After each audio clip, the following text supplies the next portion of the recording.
नमस्कार, मैं हूं अंकुर और आप देख रहे हैं सत्य हिंद। एक नजर अब तक की सुर्खियों पर। रॉकेट काउंटडाउन लॉन्च के दौरान अपनी प्रतिष्ठित आवाज के लिए मशहूर इसरो के वैज्ञानिक एन बलारमथी का शनिवार को निधन हो गया। रिपोर्ट के मुताबिक शनिवार शाम को उन्हें दिल का दौरा पड़ा और चेन्नई में उनका निधन हो गया। उनकी सबसे हालिया काउंटडाउन के लिए आवाज भारत के महत्वाकांक्षी चंद्रमा मिशन चंद्रयान 3 के लॉन्च के दौरान आई थी। इसरो के पूर्व निदेशक डॉक्टर पीवी वेंकटकृष्णन ने उनके निधन पर शोक व्यक्त किया है। जम्मू और कश्मीर विधानसभा में 2018 में पाकिस्तान के पक्ष में कथित तौर पर नारा लगाने वाले नेशनल कॉन्फ्रेंस के नेता मोहम्मद अकबर लोन को सुप्रीम कोर्ट ने भारतीय संविधान के प्रति निष्ठा रखने वाला हल्फनामा दाखिल करने का आदेश दिया है, जिसमें लोन बिना शर्त ये स्वीकार करें कि जम्मू कश्मीर वो भारत का अभिन्न अंग है और वो भारत के संविधान के प्रति निष्ठा रखते हैं। मुख्य न्यायाधीश डीवाई चंद्रचूड़ ने कहा है कि वो उनकी याचिका पर तभी सुनवाई करेंगे जब वो मंगलवार को एक हलफनामा दाखिल करके भारतीय संविधान के प्रति निष्ठा रखने की शपथ लें और देश की संप्रभुता को स्वीकार करने का वादा करें।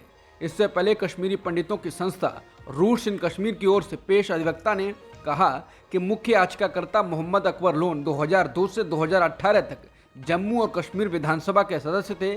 उसमें आरोप लगाया गया है कि विधानसभा में ही वो पाकिस्तान जिंदाबाद के नारे लगा चुके हैं। सुप्रीम कोर्ट के इस आदेश पर हैरानी जताते हुए नेशनल कॉन्फ्रेंस के प्रमुख उमर अब्दुल्ला ने कहा है कि उनकी पार्टी अदालत का आदेश मानते हुए मंगलवार को एक हलफनामा दाखिल करेगी। उन्होंने कहा कि अदालत में आज जो हुआ उससे आगे जाने की जरूरत है। अब्दुल्ला ने सवाल किया, आखिर 2018 में विधानसभा में जो हुआ वो 2023 में सुप्रीम कोर्ट में एक मुद्दा बना है। उन्होंने हलफनामा की जरूरत पर सवाल उठाते हुए कहा कि अकबर लोन तो 2018 के बाद 2 बार ऐसा कर चुके हैं। पहली बार जब उन्होंने 2019 लोकसभा चुनाव के लिए नामांकन दाखिल किया था और दूसरी बार जब उन्होंने संसद में शपथ ली। उन्होंने भाजपा पर सवाल उठाते हुए कहा उस समय विधानसभा अध्यक्ष भाजपा के थे। आखिर उन्होंने मोहम्मद अकबर लोन के खिलाफ क्या कार्रवाई की? आज उस मामले को इसलिए उठाया जा रहा है क्योंकि सरकार आज तनाव में है। सुप्रीम कोर्ट के आदेश का स्वागत करते हुए भाजपा के जम्मू और कश्मीर के प्रदेश अध्यक्ष रविंद्र रैना ने कहा है कि जब जम्मू के सुंजवा में आतंकवादी हमला हुआ था और पूरा देश गुस्से में था, उसमें हमारी सेना के जवान शहीद हुए थे। उसी वक्त जम्मू और कश्मीर की विधानसभा चल रही थी जहां नेशनल कॉन्फ्रेंस के विधायक मोहम्मद अकबर लोन ने पाकिस्तान के पक्ष में नारेबाजी की थी। उसके बाद विधानसभा में जबरदस्त हंगामा हुआ था। रविंद्र रैना बोले, भाजपा के तमाम विधायकों ने उस वक्त विधानसभा में जबरदस्त रोष और हंगामा किया था। उसके बाद अनिश्चितकाल के लिए विधानसभा को समाप्त कर दिया गया था। वो कहते हैं कि आज वही अकबर लोन सुप्रीम कोर्ट में अनुच्छेद 370 की बहाली की मांग करते हुए याचिका दायर कर रहे हैं। मन में पाकिस्तान और सुप्रीम कोर्ट में संविधान, ये डबल स्टैंडर्ड नहीं चलेगा। आज नेताओं को पूरे देश से माफी मांगनी चाहिए जिन्होंने भारत में रहकर देश को तोड़ने की साजिश की है। सनातन धर्म को लेकर दिए गए उदयनिधि स्टालिन के बयान पर बीजेपी के हमले के बाद अब कांग्रेस की ओर से इस पर प्रतिक्रिया आई है। पार्टी के वरिष्ठ नेता केसी वेणुगोपाल ने कहा है कि सभी धर्मों का सम्मान करने की जरूरत है। इसके साथ ही उन्होंने ये भी कहा कि प्रत्येक राजनीतिक संगठन को अपने विचार व्यक्त करने की स्वतंत्रता है और कांग्रेस हर किसी की आस्था का सम्मान करती है। इस बयान के साथ कांग्रेस ने साफ कर दिया है कि उदयनिधि स्टालिन का बयान उनके संगठन का निजी मामला है और इससे कांग्रेस का कोई लेना देना नहीं है। इसके साथ ही उन्होंने ये भी साफ कर दिया कि कांग्रेस सभी धर्मों का सम्मान करती है। तो सवाल है कि इस बयान के मायने क्या हैं? क्या कांग्रेस डीएम के नेता के बयान के पचड़े में नहीं पड़ना चाहती? कम से कम केसी वेणुगोपाल के बयान से तो यही लगता है। एनडीटीवी की रिपोर्ट के अनुसार वेणुगोपाल ने कहा, हमारा विचार स्पष्ट है, सर्वधर्म समभाव कांग्रेस की विचारधारा है। इधर पार्टी के नेता कमलनाथ ने संवाददाताओं से कहा, ये स्टालिन के निजी विचार हो सकते हैं, मैं उनसे सहमत नहीं हूं। सनातन धर्म को लेकर दिए गए उदयनिधि स्टालिन के बयान पर कांग्रेस के एक अन्य वरिष्ठ नेता गौरव गोगोई ने कहा है कि कांग्रेस संविधान में विश्वास करती है। भगवान की नज़र में हम बराबर हैं।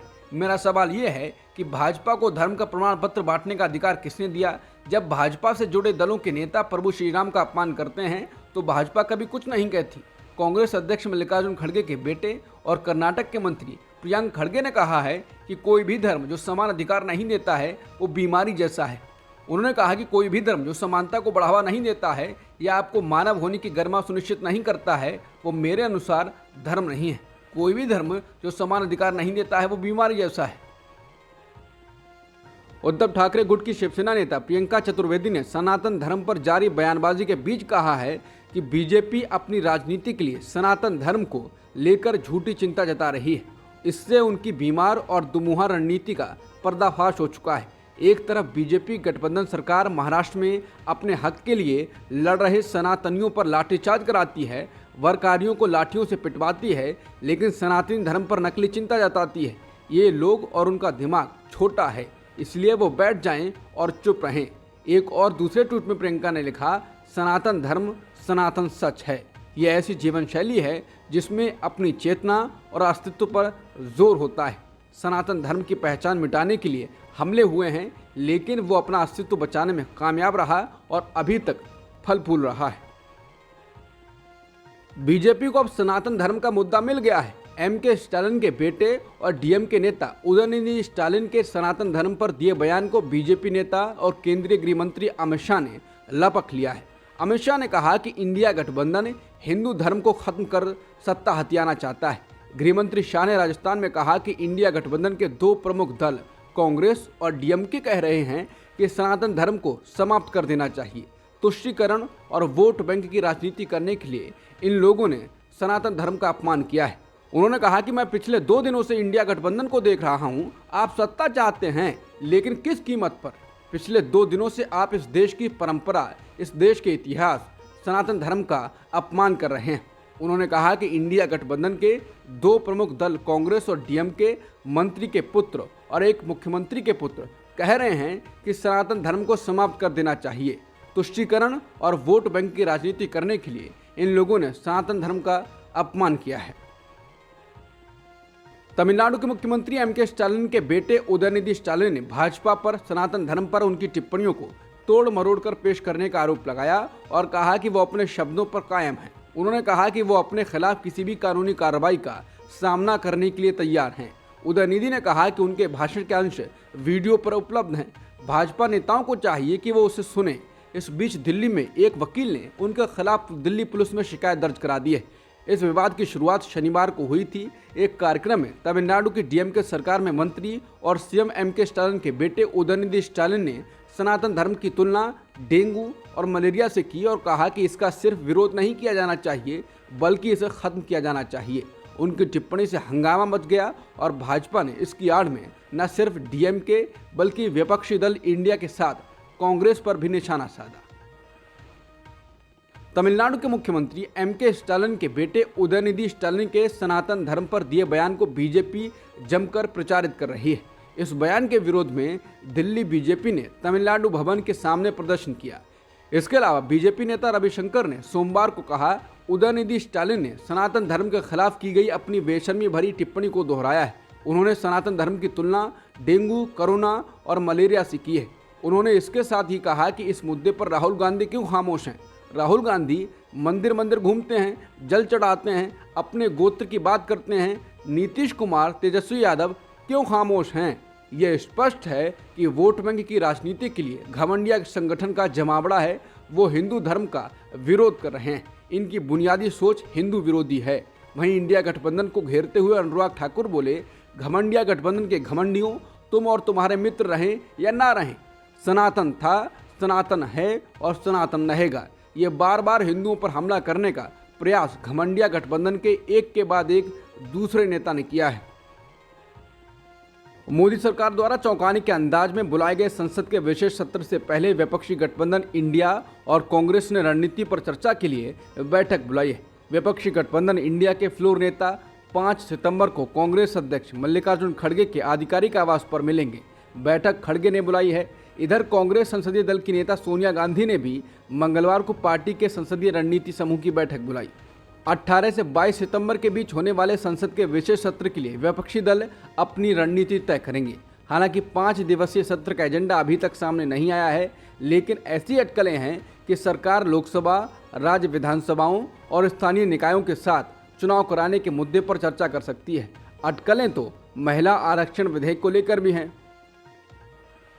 तमिलनाडु के मुख्यमंत्री एमके स्टालिन ने कहा है कि अगर इंडिया गठबंधन नहीं जीतता है तो पूरा देश मणिपुर और हरियाणा बन जाएगा।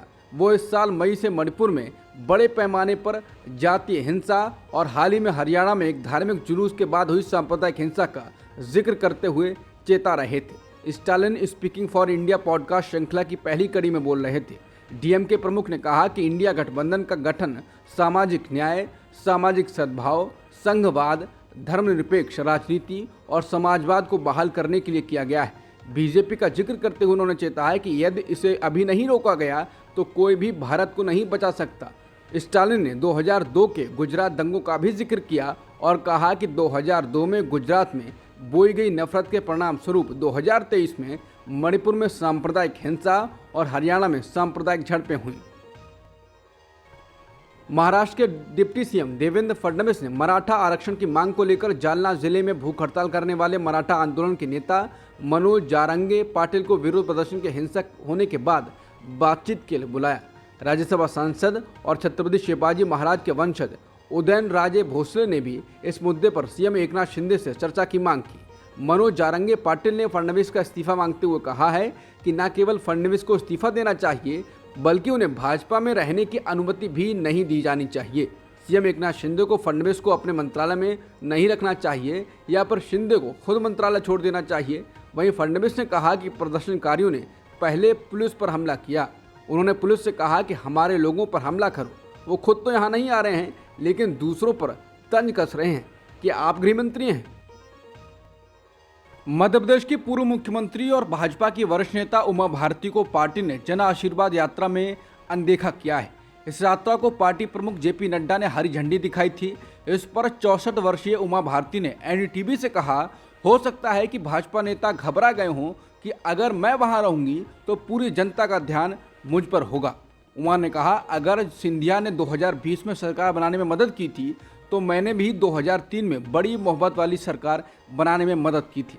उन्होंने कहा, मैं सिंधिया को भतीजे के रूप में प्यार करती हूँ लेकिन कम से कम मैं यात्रा के शुभारंभ पर आमंत्रित किए जाने के योग्य तो थी ही।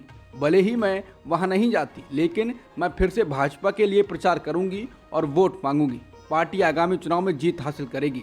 बता दें कि तेज तर्रार उमा भारती कभी पार्टी के वरिष्ठ नेता लालकृष्ण आडवाणी की करीबी मानी जाती थी। चंद्रयान 3 चांद की सतह पर अपने मिशन पर है। इस बीच इसरो ने सोमवार सुबह बताया कि विक्रम लैंडर ने किक स्टार्ट की प्रक्रिया पूरी की। इसके तहत लैंडर ने एक जंप टेस्ट करते हुए दोबारा चंद्र सतह पर लैंडिंग की। उम्मीद के मुताबिक इसने खुद को लगभग 40 सेंटीमीटर ऊपर उठाया और फिर 30 से 40 सेंटीमीटर की दूरी पर सुरक्षित रूप से उतर गया। इस प्रक्रिया को एजेंसी ने किक स्टार्ट बताया है। इससे पहले इसरो ने बताया था कि रोवर प्रज्ञान अपना काम पूरा कर स्लीप मोड में चला गया है। इसके अलावा अब इसरो ने कहा है कि चंद्रयान 3 मिशन में चांद की सतह पर उतरने वाला विक्रम लैंडर भी स्लीप मोड में चला गया है। इस ट्वीट में इसरो ने लिखा है, विक्रम लैंडर आज भारतीय समय अनुसार सुबह लगभग 8 बजे स्लीप मोड में चला गया। इसरो ने बताया, सौर ऊर्जा और बैटरी खत्म हो जाने पर विक्रम प्रज्ञान के बगल में सो जाएगा। 22 सितंबर 2023 के आसपास उसके जागने की उम्मीद है।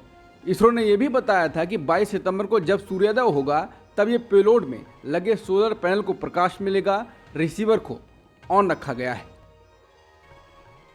चीन के विदेश मंत्रालय ने सोमवार दोपहर अपनी वेबसाइट पर एक बयान में कहा कि चीनी प्रधानमंत्री ली क्यांग इस सप्ताह के अंत में दिल्ली में 18वें G20 शिखर सम्मेलन में भाग लेंगे। इसका मतलब ये भी है कि राष्ट्रपति शी जिनपिंग दिल्ली में उपस्थित नहीं होंगे क्योंकि चीन अपने 2 सबसे महत्वपूर्ण नेताओं को एक ही समय में विदेश नहीं भेजता है।